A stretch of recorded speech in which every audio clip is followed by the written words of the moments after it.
നമുക്ക് ഈസി ആയിട്ടൊരു രസത്തിൻ്റെ റെസിപ്പി നോക്കാം കേട്ടോ. അതിന് വേണ്ടിയിട്ട് ഒരു ഗ്രൈൻഡറിലേക്ക് 1 ടേബിൾ സ്പൂൺ മുഴുവനോടെയുള്ള മല്ലി, ഒരു 7 ഉണക്കമുളക്, 1 ടേബിൾ സ്പൂൺ കുരുമുളക് ഇട്ടിട്ട് നന്നായിട്ടൊന്ന് അടിച്ചെടുക്കുക. ഈ രസം വെക്കുന്ന പാത്രത്തിലേക്ക് ഇട്ട് കൊടുക്കുക. ഒരു 3 കപ്പ് വെള്ളം ഒഴിച്ച് കൊടുക്കുക. പിന്നെ ഒരു നാരങ്ങ വലുപ്പത്തിലുള്ള പുളിയെടുത്ത് 1/2 കപ്പ് വെള്ളത്തിലൊന്ന് പിഴിഞ്ഞെടുക്കുക. ആവശ്യത്തിന് ഉപ്പ് ചേർത്ത് കൊടുക്കുക. ഇത് നന്നായിട്ട് തിളച്ച് വന്നതിന് ശേഷം ഉപ്പും പുളിയും ഒക്കെ നോക്കിയതിന് ശേഷം ഒരു കഷ്ണം ശർക്കര ഇട്ട് കൊടുക്കുക. ഇതൊന്ന് അരിച്ചെടുക്കുക കേട്ടോ. വേണമെന്നുണ്ടെങ്കിൽ ചെയ്താൽ മതി, നിർബന്ധമില്ല.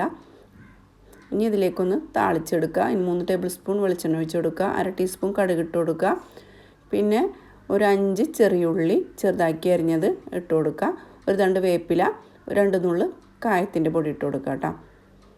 അപ്പോൾ ഇത് താളിച്ച് ഒഴിച്ചത് ഇതിലേക്ക് ഒഴിച്ച് കൊടുക്കുക. ഉള്ളി താളിക്കൽ നിർബന്ധമില്ല, പക്ഷേ ഇങ്ങനെ ചെയ്താൽ നല്ല ടേസ്റ്റാണ്.